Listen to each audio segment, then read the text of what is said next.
சாய் பக்தர்களுக்கு என் அன்பு வணக்கங்கள். ஓம் சாய்ராம்.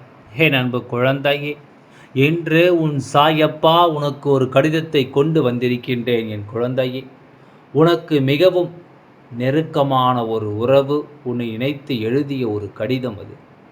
எழுதியதோடு மட்டுமல்லாமல் உன்னிடத்தில் அதை கொடுக்க மனம் இல்லாமல், அதை கொடுக்கின்ற அளவிற்கு தைரியம் இல்லாமல் அதை மறைத்து வைத்திருந்தார்கள். உன் சாயப்பா நான் இன்று அதை உன்னிடம் சொல்ல வேண்டியதற்கு என்ன காரணம் வந்திருக்கிறது தெரியுமா? என் அன்பு குழந்தையே, இவரை நினைத்து நீ மிகுந்த மனவேதனையில் இருந்து கொண்டிருக்கின்றாய். இவருக்கும் உனக்கும் இடையில் இருக்கின்றது எது போன்ற உணர்வு என்று கூட உன்னால் புரிந்து கொள்ள முடியவில்லை. இருவருக்கும் இடையில் இருக்கின்ற மனஸ்தாபங்கள், பிரச்சனைகள் என்று எல்லாமுமே எப்பொழுதுமே உன்னை மிகுந்த மனவேதனைக்கு ஆளாக்கி நிறுத்தி வைத்திருக்கின்றது. இவர்களின் மனதில் என்ன இருக்கிறது என்பதனை எல்லாம் தெரிந்து கொள்ள வேண்டிய ஆர்வம் உனக்கு எப்பொழுதும் இருந்து கொண்டிருக்கிறது.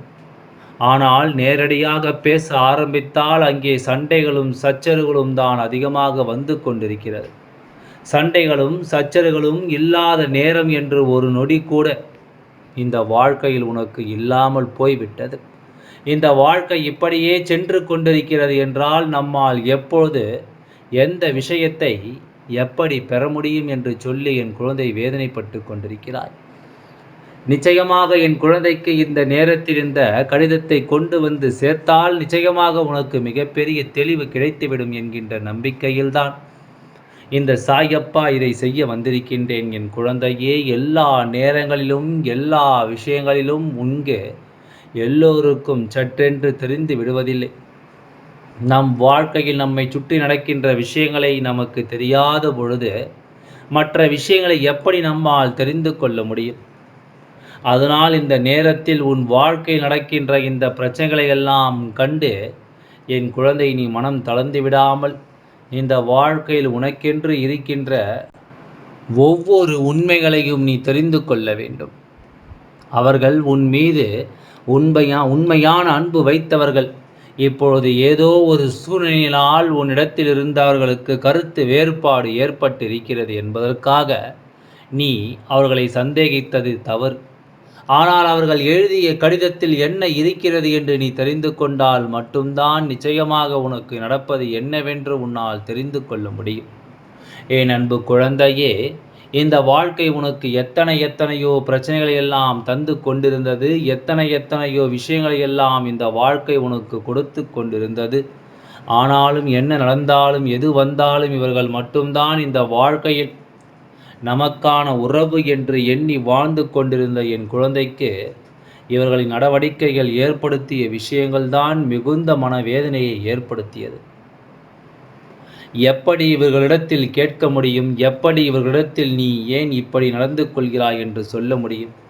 ஒருவேளை அவர்கள் அப்படி இல்லை, நல்லபடியாகத்தான் இருந்து கொண்டிருக்கிறார்கள் என்றால் நம் மீது அல்லவா தவறாகிவிடும். அதனால் என்னவென்று தெரியாமல், ஏதென்று புரியாமல் என் குழந்தை தவித்து கொண்டிருக்கின்ற இந்த நேரத்தில்தான் உன் அப்பா இந்த கடிதத்தை கண்டுபிடித்துவிட்டு அவர்களின் மனதில் இருக்கின்ற உண்மைகளை நான் உன்னிடத்தில் சொல்லிவிடுகின்றேன். எதையுமே அவர்களிடத்தில் நீ கேட்கவும் வேண்டாம், கேட்டு தெரிந்து கொள்ள வேண்டிய அவசியம் உனக்கு இல்லை. ஏனென்றால் அதில் அவர் தெளிவாக எழுதி வைத்திருக்கின்றார். அவர் மனதில் என்ன இருக்கிறது என்பதை தெள்ளத் தெளிவாக சொல்லி இருக்கின்றார். அதை நீ இப்பொழுது புரிந்து கொள்ள வேண்டிய நேரம் உன் வாழ்க்கையில். உன்னை சுற்றி நடந்த எத்தனையோ பிரச்சனைகளுக்கு நடுவே நீ இந்த வாழ்க்கை எப்படி வாழ முடியுமோ என்று வேதனைப்பட்டு கொண்டிருக்கின்றாய். இந்த நேரத்தில் இந்த செய்தி, இந்த அப்பா மூலமாக உனக்கு கிடைக்கின்ற இந்த செய்தி சர்வ நிச்சயமாக உன் வாழ்க்கையில் பேர் அதிசயத்தை நடத்தி கொடுக்கும். நீ இப்பொழுது என்ன செய்ய வேண்டும் என்று முதலில் அப்பா சொல்கின்றேன். இந்த கடிதத்தை நான் வாசிப்பதற்கு முன்பாக முதலில் உன் மனதை தெளிவுபடுத்து.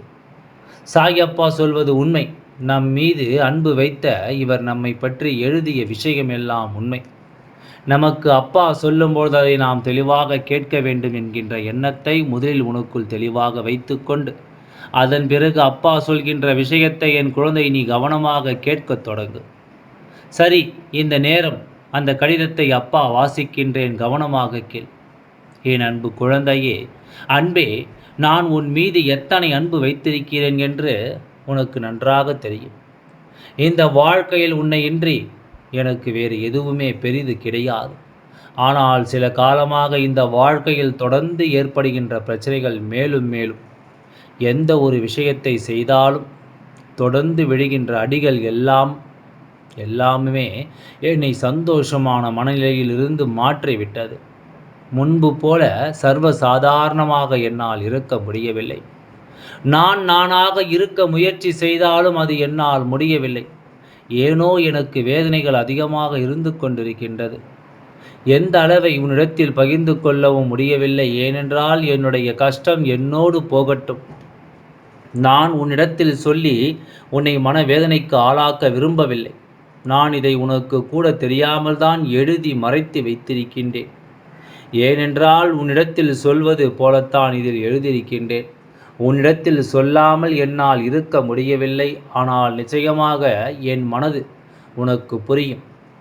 எந்த காலத்திலும் நீ என்னை சந்தேகிக்க மாட்டாய். எந்த காலத்திலும் என் மீது கொண்ட நம்பிக்கையை நீ விடமாட்டாய்.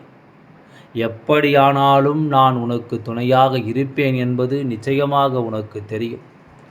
எந்த காலகட்டத்திலும் நான் உன்னை கைவிட்டு விடமாட்டேன் என்பது நீ நன்கு உணர்ந்த விஷயம்.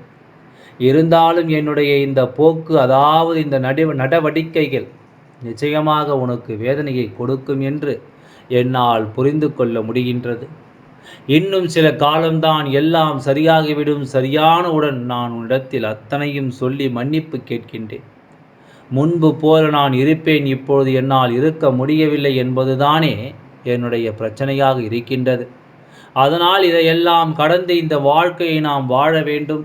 இந்த பிரச்சனைகள் எல்லாம் நிச்சயமாக சரியாகும்.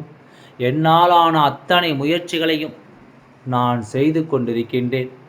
எந்த அளவிற்கு நம் வாழ்க்கையை நல்லபடியாக நாம் வாழ வேண்டுமோ அந்த அளவிற்கு இந்த வாழ்க்கையை நான் நல்லபடியாக செதுக்குவேன். நாம் ஆசைப்பட்டது போல வாழ்க்கை நிச்சயமாக நமக்கு கிடைக்கும். நீ அது வரையிலும் சற்று பொறுத்திருக்க வேண்டும். எக்காரணம் கொண்டும் என்னுடைய இந்த நிலையை கண்டு சந்தேகப்பட்டு விடாதே. ஒரு நாளும் உன் மீது கொண்ட அன்பிலிருந்து நான் ஒரு துளி அளவு கூட பின் வாங்கியது கிடையாது. உன்னை நன்றாக வைத்திருக்க வேண்டும் என்ற எண்ணத்தில் இப்பொழுது எனக்கு பின் தங்கள் வந்துவிட்டது. அதில் என்னால் எதுவும் செய்ய முடியவில்லை என்கின்ற வேதனையினால் தான் நான் இப்படி நடந்து கொள்கின்றேன். இது தவிர வேறு எந்த ஒரு விஷயமும் அல்ல. அதனால் என்னை புரிந்து கொள்கின்ற உனக்கு நிச்சயமாக இதுவும் புரியும். நான் எடுத்துச் சொல்லும்பொழுது நிச்சயமாக உன்னால் புரிந்து கொள்ள முடியும். இப்படித்தான் அந்த கடிதத்தில் எழுந்து இருந்தது. அதாவது உனக்கு மிகவும் நெருக்கமான ஒருவர் கொண்ட மனவேதனையினால் நிச்சயமாக உன்னோடு நேரடியாக பேச முடியாமல் கடிதத்தில் எழுதி வைத்திருக்கின்றார். இவர் எழுதிய இந்த கடிதத்தினால் என் குழந்தையை உன்னுடைய மனதில் இருக்கின்ற தேவையற்ற குழப்பங்கள் எல்லாம் இப்பொழுது நீங்கி இருக்கும் என்று நான் நம்புகின்றேன். உன் வாழ்க்கையில் இருக்கின்ற தேவையற்ற சூழ்நிலைகள் எல்லாம் நீங்கும். நீ எதிர்பார்த்ததை விட இந்த வாழ்க்கை உனக்கு பல சிறப்புகளை நிச்சயமாக கொடுக்கும். நல்ல மாற்றங்கள் தொடர்ச்சியாக உன் வாழ்க்கையில் வரும். எல்லாவற்றையும் பெற்றுக்கொண்டு இந்த வாழ்க்கையை மனநிறைவாக நீ நிச்சயமாக வாழ்வாய். எதை நினைத்தும் வருத்தப்படாதே. அவர் கடிதத்தில் இருந்தே உனக்கு புரிகின்றதா அவர் உன் மீது எந்த அளவிற்கு அன்பு வைத்திருக்கின்றார் என்று. நிச்சயமாக இந்த அன்பை புரிந்து கொண்டு நீ வேதனைப்படாமல், எல்லாம் நன்மைக்குத்தான். நம் மீது அன்பு வைத்தவர்கள் ஒரு நாளும் நம்மை விட்டு செல்ல மாட்டார்கள் என்பதை நீ தெரிந்து கொண்டாலே போதும். எல்லாமும் உன் வசமாக மாறும். எல்லா விஷயங்களும் இந்த வாழ்க்கையில் உனக்கானதாக நிச்சயமாக முழுமையான சந்தோஷத்தை உனக்கு கொடுக்கும் என்பதை நீ புரிந்து கொண்டாலே போதும்.